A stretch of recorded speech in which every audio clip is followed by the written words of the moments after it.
are listening to I Am Refocused Radio with your host, Shamaya Reed.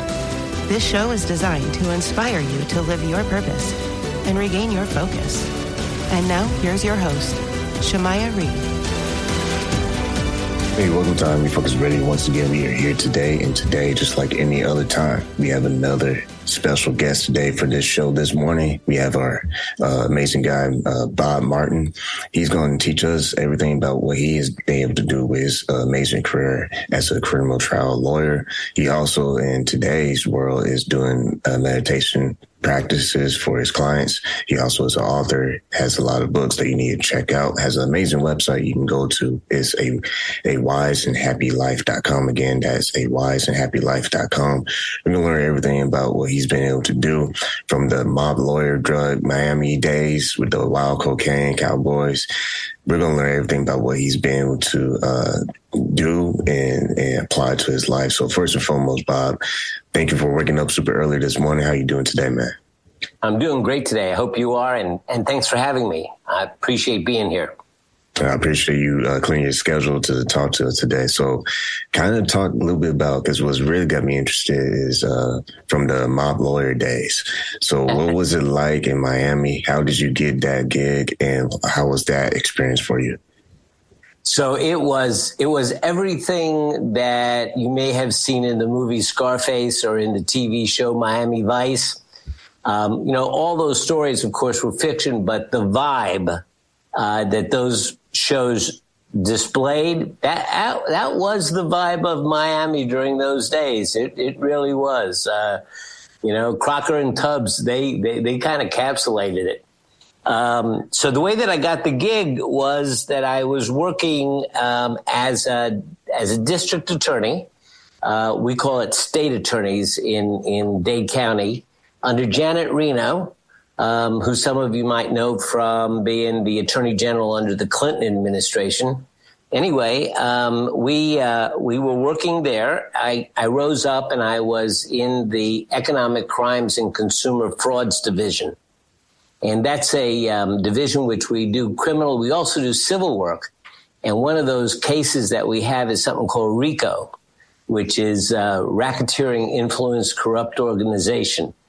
And we get to go after the money that a lot of the criminal organizations deal with, when they're laundering money. And anyway, we hit the mob. And in Miami, when we talk the mob, we're talking Italians, Colombians, Cubans, Haitians, all these people kind of come together based on, the different routes that they have for bringing the stuff in. And, but we hit the mob up for millions and $72 million. And, that knocked them back a little bit. So when I left the DA's office shortly after that, and within a couple of weeks, I got a visit from, a guy that I'm just going to call Johnny. And he just walked straight in my office, walked right by my secretary. He's placed himself in a chair across from me. And we just stood and looked at each other for a minute. And I knew who he was, because we prosecuted the case. I knew who he was.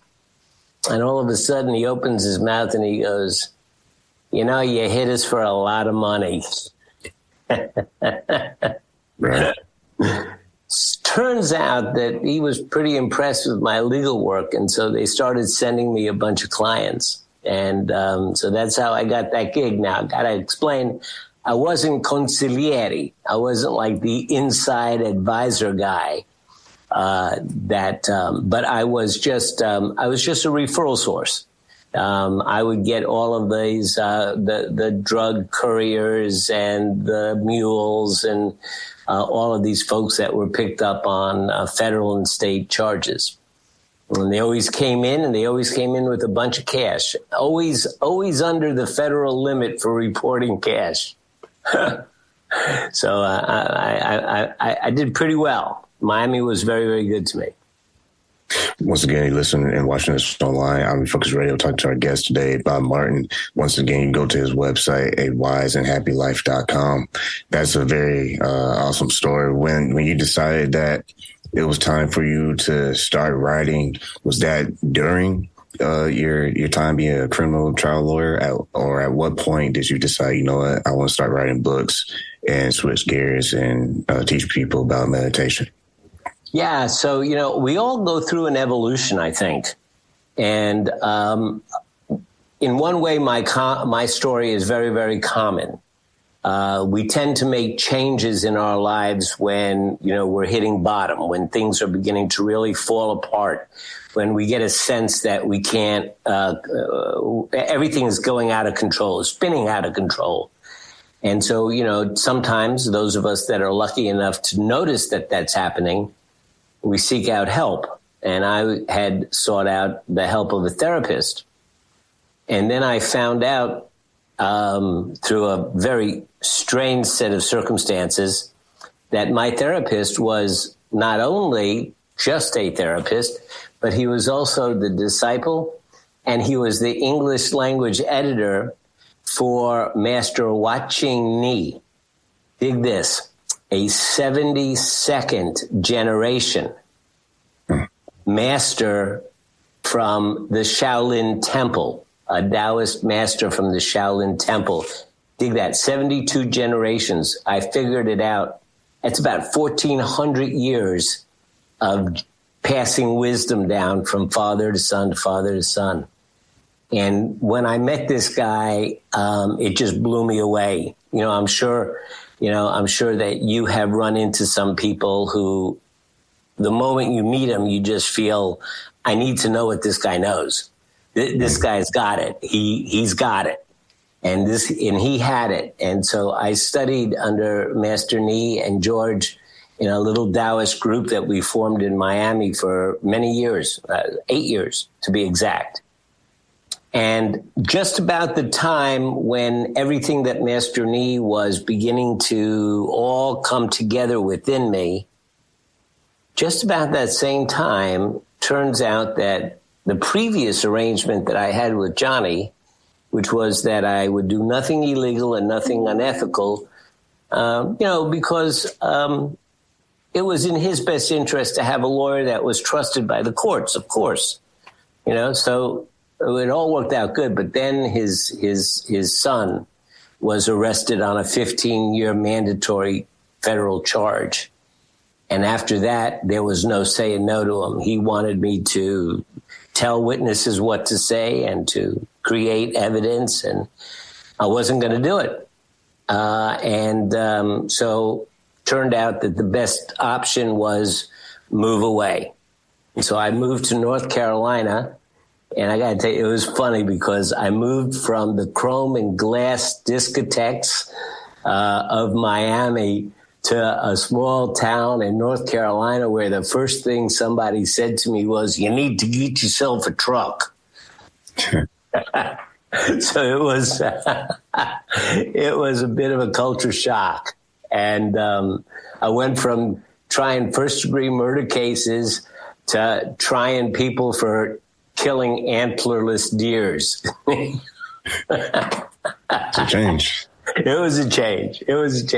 But it was great because I got to rewrite my life. It was a blank canvas, and I didn't have to bring my past with me, and I could create anything I wanted to. And so my work with Master Ni, I don't mean to sound woo-wee or la-la kumbaya, but sometimes when you do this work, you can actually feel your heart open. And I had this sensation. I had this physical sensation at one point of my heart opening up. And once that happens, all you really want to do is ease suffering in the world. And so I devoted myself, when I got to North Carolina, to doing public service and developing the skills that I would need to be able to share what I learned from Master Ni with others. And so I went through a very rigorous process of becoming certified as a meditation teacher, went back, got a master's in social work, and started working with my clients and teaching meditation. And that led me to who I am today. I like what you said earlier about at some point, someone fortunate enough to realize that things are falling apart. Yeah. And I think that's key, because I think when an individual is at that crossroad, is another way of giving that person a check light engine. Like, hey, it hasn't hit that point yet, but eventually, if you don't make a decision, it can be worse than this warning light signal. Oh, and yes, sir. I think that's a great illustration, because when you got back with your hands on the plow to go get certified, go back to school, it was part of that, like you said, the opening of the heart, because now you're in a position to not just grow yourself, but I'm sure there's some challenges along the way as you were growing yourself, because it's one thing to say yes to opportunity. It's another thing to keep saying yes when the store comes. Yeah, that's true. It's true that, in the rooms, when I say the rooms, I mean the rooms of AA and NA and Alcoholics Anonymous, they have an expression, they call it white knuckle sober. And that's a person who has decided that they've got to clean up their act, but hasn't taken the step yet of reaching out for help. They're just white knuckling it, they're just gripping and holding on and holding on for dear life, that they can stay sober one more day. And the next step is understanding that, it takes a village. And, they say it takes a village to raise a child. It takes a village to create a recovery. And touch on that for the audience, because with the people you get to work with through your meditation practice and being certified as a teacher, how has your experience with Miami and moving on from Miami, culture shock, if you will, being able to adapt to different types of needs from your clients, and how did those experiences position you to be able to create that value that was needed in that market? Yeah, I think the answer is around the theme of judgment. Judgment, one of the things about meditation is one of the very, very first basic skills that we look to learn is that we are not our thoughts. We are the creator of our thoughts. Even we use in language, we say, I had a thought. Well, who is the I that had the thought? And so, we seek to separate ourselves into being the creator of our thoughts from our thoughts. But one of the very, very common kinds of thoughts that we have are judgmental thoughts. Good, I like, I don't like, this is good, this is bad, I shoulda, I coulda, I woulda, I'm not good enough, I don't think I can do that. I don't like the way that person looks. I don't like that person's color. I don't like that person's gender. We have all of these judgments that flow through our head. And the more judgmental we are, the more we feel judged. So being able to be with somebody that has, I'm not going to say conquered, but has at least quieted that voice of judgment. And let me say that meditation is not about quieting the mind. It's about learning to skillfully manage thoughts, because you can't make your thoughts go away. You can't create an empty mind, but you can skillfully manage your thinking. But you can, when you can manage your judgments, number one, you feel less judged by others, and that gives you a more happy and joyful life. But others can sense that you're not judging them. And being with mobsters and being with criminals and being with people that are suffering and being with people that feel that they don't deserve to be happy, or feeling with people that are depressed or have ADHD, and all of the many, many different people that I've been with, man, I'll tell you, I've seen it all. And there's nothing that you can tell me that's going to shock me. And for me to be able to be with somebody that's struggling with something internally, and for them to know that, you know, as far as I'm concerned, they can be an open book, and, you know, there's no judgment coming from here, makes me a safe place. A funny little story. Sometimes I do classes with kids coming out of the foster and juvenile justice systems. I do them pro bono, what we call, you do them, you know, just as a contribution. And one of the little kids, I think he was like 12 years old, and he was African American, and he had this African American name, and it was a bit hard to pronounce. So I called him by his name, and I said it wrong. And he looked up at me and he said, I'll never forget this. He said, Mr. Martin, I usually get really upset when people mispronounce my name. But I know that my name is safe in your mouth. I think about that today. You know, it makes my heart kind of like pump. But so that's the kind of that's what having all those experiences has brought me. You also, once again, this time Refocus Radio watching us online. You also have classes that you do for health, fitness, weight loss. You've been able to use all these different experiences to tackle different pain points, and I think that's really great as a brand, as a person in a professional realm, because now you're not talking to fluff. You know, it's not like just let's go hug a tree. Nothing wrong with that. You want to do that? Do it. Yeah. But you get to the point, and I think that's good because people have different pain points. And you're adding different solutions based on not just your own wisdom of your previous professional career, but also the knowledge you gain throughout life. Because it's one thing to provide something just to provide it because, hey, here's my sticker, here's my badge. But it's another thing we actually try to study things that actually help people make progress. True. There is, so I get to teach my, I was helpful in getting Elon University to agree to create a credited course in meditation that I now teach.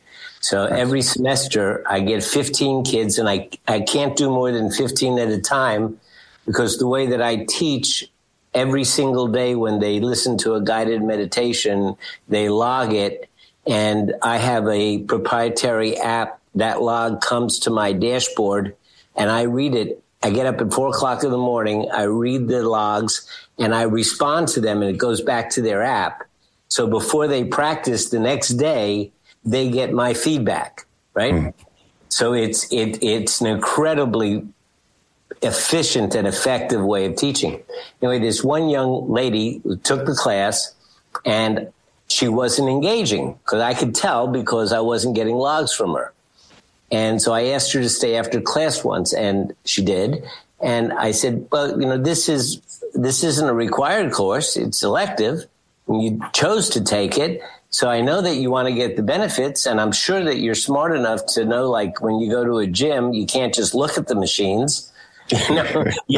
I wish we could. I wish we could, you know. My wife says when I buy fitness stuff that I think is going to work by osmosis, just buying it is, but it doesn't. And so I said to her, you know, so what's up? Well, I mean, it's a much longer story, but eventually she started with, well, you know, it's funny. I always know what I need to do, but then I don't do it. But using meditation tools like, well, what is the exact language when you have your thoughts? What are the words? Don't tell me what they're like or describe them to me. Tell me what the words are that you're using, or where do you feel the upset in your body? Where in your body do you feel it? And after we used some of these tools of reconnecting with the body and reconnecting with the thoughts, she went through a couple of stages, but finally broke into tears and said, I just don't believe that I deserve to be happy. Wow. So now, I mean, I am a therapist, but I wasn't there as a therapist. I was there as a meditation teacher. So you're going to use the meditation tools. So again, we went back, where in your body, because she's now crying, so she's full of emotion. Where do you feel it? And she was eventually able to identify a spot that was like 3 inches below her collarbone on the left side. She said, it's not my heart. It's just this muscle right there. It feels like it's throbbing.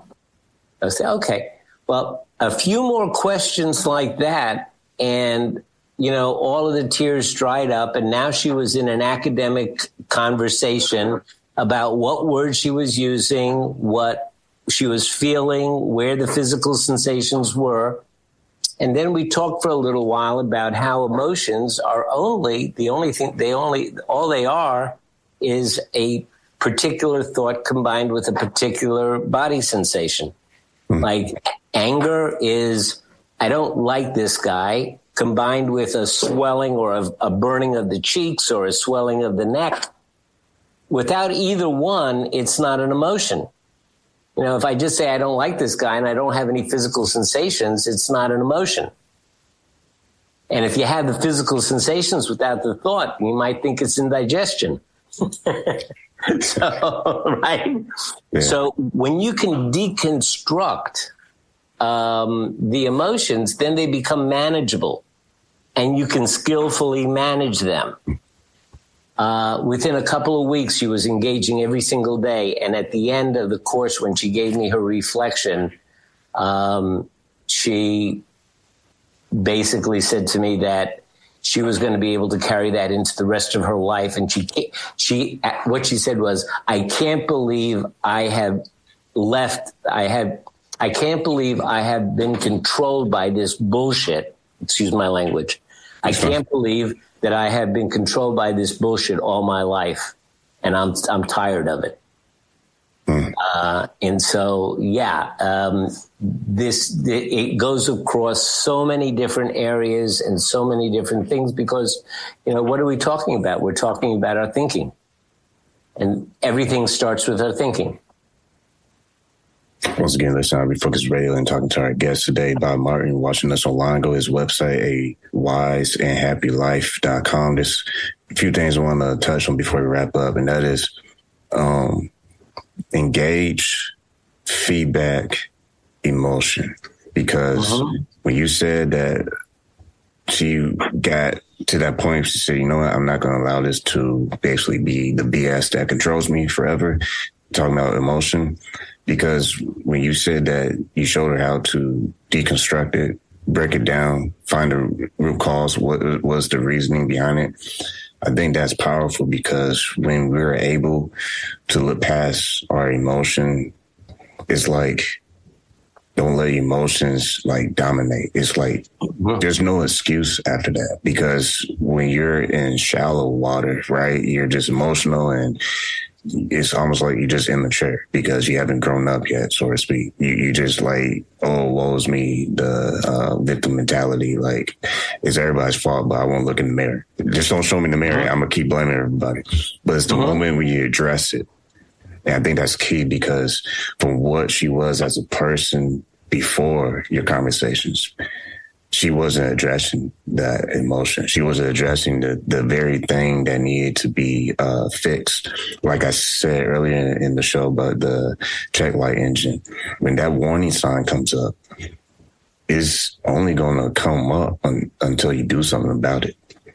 And I love what you said about buying weights or just equipment for fitness, because I think that's very true. I think it's very true. We're still in the first month of the year, January. it's so true that we would go buy equipment, fitness equipment or weights or whatever, and we feel good for ourselves, right? It's shallow. We'll feel good for ourselves that, okay, we bought the equipment. But that equipment is going to be in that isolated corner, and it's going to collect dust until you use it.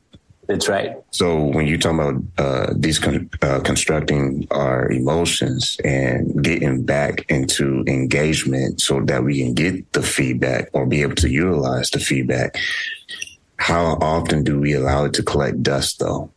Mm-hmm. Because it's time to move. I just wrote a blog the other day talking about, basically summarize, get to the point is we should allow ourselves to have these small wins. Like when we're exercising or just trying to have a healthy lifestyle, it's not about hitting the home run on the first swing. Mm-hmm. It's mostly just about showing up, because most average people will fail to show up, and then it's follow through. Do something that you do today that was better than yesterday. Too many times we look too far ahead, 10 years from now, 10 months from now, and it's like, wait, you're trying to crawl first before you start walking and before you start running. Touch on that before we sign off, because sometimes we are so busy trying to hit that home run, trying to get that slam dunk. It's like, no, just do 5 push-ups, just walk for 5 minutes. And do that. I get it. 2 things I'll say. I go to the gym with a couple of guys every morning. I'm 75 years old. And I see the young 20-year-olds, they're pushing like all this iron, and I'm pushing the bar. And so I made myself a T-shirt, and it has a big circle on it, and there's a 75 in the middle, and it says 3/4 of a century. And I say, still showing up, deal with it. That's good. So 90% of it is just showing up. So, just show up, and that's that. The other thing is that when you talk about process, there's a lot of stuff that we don't know. I call it unknown unknowns. Like this girl did not even know that she had the ability to control her emotions. So it was an unknown unknown. She didn't know it. So there was no conversation. There was nothing that she could approach. There was no access, because she didn't even know that it was a possibility that she could control her emotions. What I did for her, I didn't solve her problem, but I moved it from an unknown unknown to a known unknown. Now she knows that she has access. Now it's up for her to use that access to move it from a known unknown to a known known. Now she can develop the skill. But it is a process. And just because you learn something and you move it from an unknown unknown to a known unknown doesn't mean you can sit and rest on your laurels. Now it's your job. Wasn't your responsibility when you didn't know about it. Now that you know about it, it's your job to develop the skill.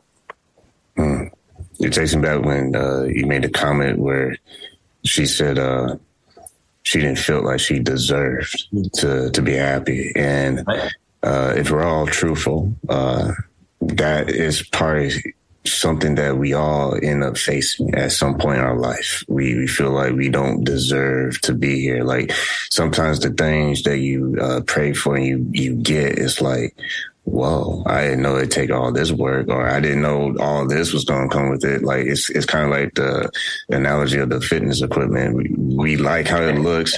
The guy or the woman we saw in the commercial, they nice and toned, and we're the opposite. And we think once we get it, we just get that magic energy, and all of a sudden, poof, we become that nice toned person. But no, it's something that we work at every day. And like you said, the ball is in your court. Like no one is going to force you to live your life. You have to decide that I'm going to live my life. And that's the difference. Like with this platform, talking to people like you and others, it's a common thread. Sometimes I have to pinch myself like, wow, I get to talk to so-and-so. But at the same time, they breathe the same air. They have 24 hours in a day, and they have choices. Mm-hmm. And it's like life is very complicated. I get that, but you can make it more simple when you just made that decision. Right. Once you cut the fluff, you say, okay, what do I have to actually do? What was the common denominator? What is it that I must do in order for me to at least better where I'm at? And when we decide to do that, boom, that's when I say opportunities start to flow. Just like when you had to make your decision from Miami to changing your scenery and taking your talent somewhere else. You didn't stop there. You could have said, you know what? I lived my life. Let's just get on the rocking chair and like not worry about life. But no, you kept going. You even went back to school. And our last thoughts, what would you say to that professional who feel like they might have just plateaued, but they just feel like, man, I know there's more, but what should I probably do to rediscover what my purpose is? I will tell you what I learned from a very wise teacher once that was life-changing. Long story short, I went to listen to him, and he was talking about developing and cultivating loving kindness and generosity. I was feeling kind of cynical that day, and I raised up my hand. I said, hey, teacher, for 4,000 years, people have been teaching that stuff. And for 4,000 years, they've been followed by a small band of people while the rest of the world is running around with swords and torches. Why do I think it's going to be different now? And he looked at me and he caught my eyes and he looked right into my soul and he says, because tomorrow morning you're going to get up and you're going to do the same thing, because you never know when the tipping point comes. You never know when the tipping point comes. So when you're on that plateau, you get up the next morning and you keep going, because you don't know when the tipping point comes. Man. All right. That's the masterclass. Everyone who likes poetry, snap your fingers. That was good. That was good, Bob. That was nice. That was a nice close on that. So first and foremost, you listen to Refocus Radio, watching us online, and go to our guest website, awiseandhappylife.com. We've been talking to Bob Martin. I can believe time went by. I know it went overtime, but it was worth it. Want to invite you back on in the future if we can. And like always, thank you for your time. I would love to come back on.